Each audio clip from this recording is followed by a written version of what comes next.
Daginn. Ég ætla aðeins að koma hérna inn á í dag. Þetta er spurning sem er mjög algeng hjá nemendum hjá mér. Þegar þú ert að lesa af lesbretti og af síma, spjaldtölvum, jafnvel tölvuskjá, eh, ertu með leiðir til þess að auðvelda það og ýta undir, ja, lestraránægju og engin spurning. Ég tók saman fyrir nokkrum árum sérstaka bloggrein þetta og þú getur smellt á bara h.is/rafbók, h.is/rafbók og þar er ég með 7 ráð varðandi það að lesa af lesbretti og spjaldtölvum.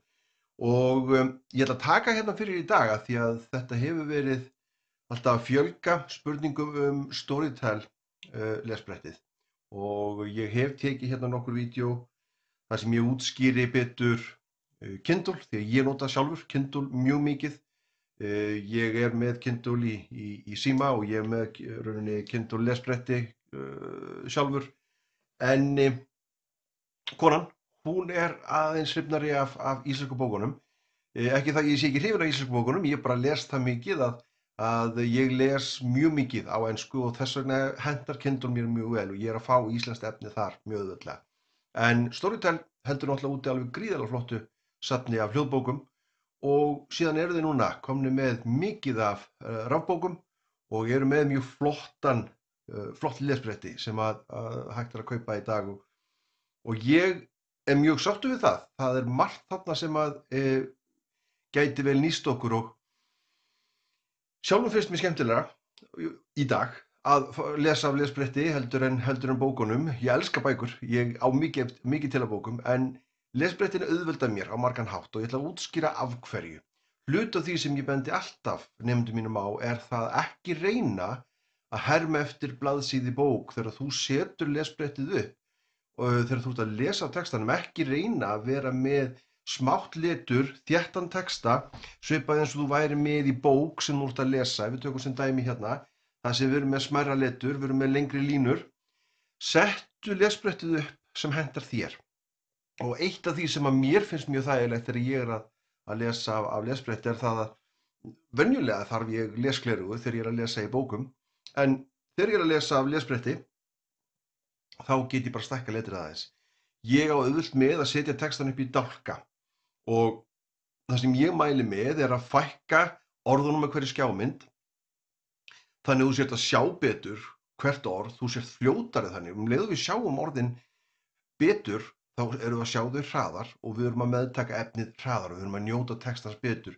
Þó svo að það eru færri orð á hverju skjámynd, á hverju blaðsíðu, þá tekur flettingin ekki með sekúndubrot.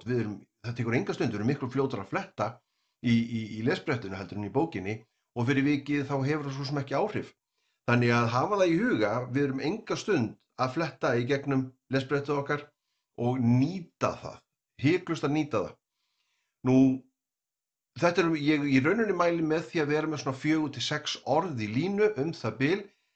Þarna er ég að benda fólki á, við erum að mörgu leyti að herma eftir því þegar við lesum í tímaritum og í dagblöðum. Þar eru textin í dálkum, þrengri línur, það er að segja, það eru færri orð í hverju línu, sjaldan meira en kannski 6 til 8 orð í línu og með því að vera með svona það bil 4 til 6 orð í línu, þá erum við tiltölulega auðvelt með að í staðinn fyrir við séum að leiða fingurinn svona í gegn, eða leiða augun okkar í gegnum línuna, þá erum við oft bara að taka línu fyrir línu og síðan flettum við. Því að hluti af því sem ég er náttúrulega að kenna á námskeiðinu hjá mér er einmitt að nota fingurinn til þess að hjálpa okkur. Við verðum að hafa í huga varðandi lestur, þá voru augun okkar aldrei hönnuð til þess að lesa texta eða lesa bækur.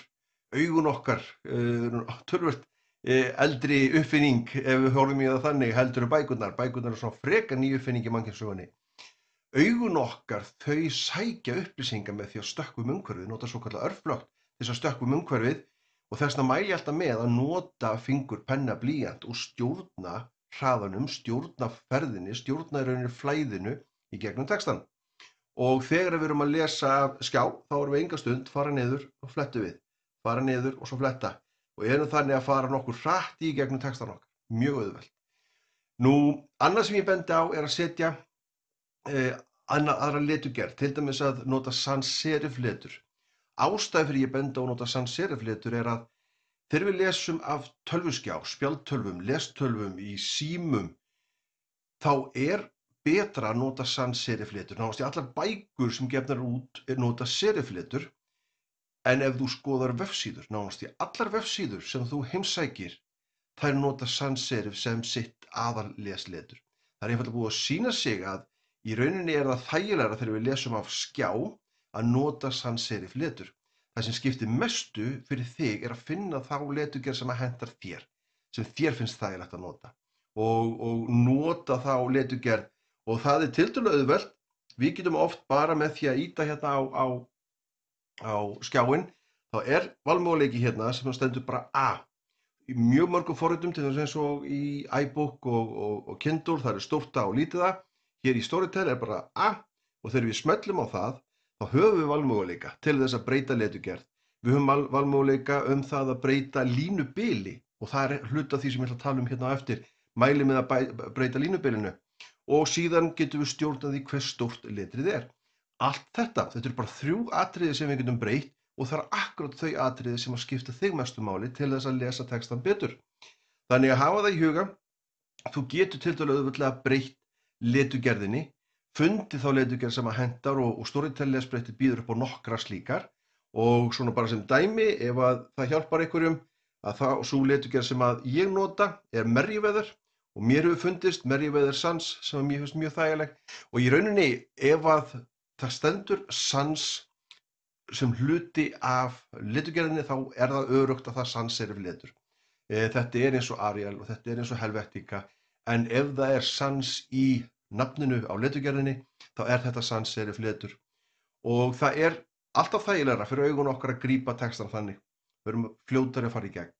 Nú, annað atriði sem ég bendi á er að stækka letrið, og við sáum þarna áðan í stillingunum, þá er tiltölulega auðvelt að stækka letrið, og þá getum við auðveldlega bara með því að stækka letrið búið til dálkinn. Það við finnum líka tiltölulega fljótt stærðina sem okkur hentar, hvort að við þurfum að nota gleraugu eða ekki, en ég mæli alltaf með, ef það er mikið meira heldur en 6 orð í línu, leið og farin að koma 7 orð eða 8 orð eða 9 orð, þá erum við komið með svipaða stærð og þéttleika eins og í bókunum, og það er ekkert endilega þægilegasta leiðin. Það er betra að reyna að hafa færri orð í hverju línu, eins og við sem að horfa í dagblöðum og tímaritum, og þannig að fara tiltölulega hratt niður dálkinn. Í öllum tilfellum, þetta var sett upp svona í dagblöðum og tímaritum til þess að auðvelda okkur lestur, hraðari lestur. Bækurnar eru settar fram með aðeins öðruvísi hugafari, og við þekkjum það bara, suma bækur, sérstaklega eldri gerðir, eldri afprentanir, þær stundum mjög smátt letur til þess að reyna að koma þessu á sem fæsta blaðsíður. Það var ekkert endilega verið að hugsa um okkur. Þú veist, suma bækurnar eru settar líka við þannig fram að við þurfum að vera með stækkunargleri til þess að lesa það þægilega þegar við lesum í síma, spjaldtölvum, lesbrettum eins og Storytel lesbrettinu. Við getum stækka letrið þannig að henti okkur fullkomlega, og hiklaust að nýta það. Nú, annað atriði sem ég hef bent á er að auka bil á milli lína, eins og ég nefndi áðan, það er hluti af stillingunum. Og ástæðan fyrir því er, ef það er mjög þéttur texti, þá er hætt á því að þegar ég er að fara út línuna hérna og ætla að fara að byrja á næstu línu, þá á ég það stundum til, ef línan er mjög löng eða smá, þá er það einfaldlega þannig að ég fer kannski yfir í sömu línu, eða ég fer of langt niður. Með því að afmarka betur hverja línu, meira bil á milli, þá er öruggara að ég sé að taka línu eftir línu eftir línu í réttri röð. Ég er ekki að hika, augum mín eru ekkert að stoppa eða lenda í vandræðum. Þannig að hafa það í huga. Nú, annað atriði sem ég bendi á, sem áfrekar við þegar við lesum í spjaldtölvum, í símum, þar hafa ekki, og jafnvel á tölvuskjám, þar hafa ekki mjög bjartan, mikla birtu sem er að dembast inn í augun okkar, og partur af því að lesa af Storytel lesbrettinu er, það er ekki mikil birta. Í rauninni þarftu litla sem enga birtu, nema kannski rétt seinni partinn á kvöldin, og þá mæli ég með að vera með bara milda birtu, ekki mjög bjartan skjár. Ef það er mjög bjartur skjár sem er að demba mikilli birtu inn í augunum þín meðan þú ert að lesa, þá getur það stoppa þig frá því að þú getur hindrað þig í því að ná að festa góðan svefn á eftir. Og ef að í rauninni skjárinn er með tiltölulega bara daufa birtu á bakvið, þú sérð vel letrið, þá er þetta nánast eins og að lesa í venjulegri bók. Það er mun þægilegra, reynir ekki eins mikið á augunum þín, og þú átt auðvelt með að lesa textaðinn í gegn. En mér finnst frábær þessi eiginleiki að þú getur verið að lesa hér með góðum hætti og síðan bara skipti yfir í hljóðbókina og hlustaðu á restina þar meðan þú ert að sofna. En mjög sáttur, afskaplega sáttur með Storytel-lesbrettið. Ég veit að frúin var mjög sátt með gjöfina og engin spurning, allt það sem ég kenni á námskeiðunum við það að hafa rauninni, njóta textans betur, hafa meira gaman af bókum og sögum, það hægt að nýta þetta allt saman. Og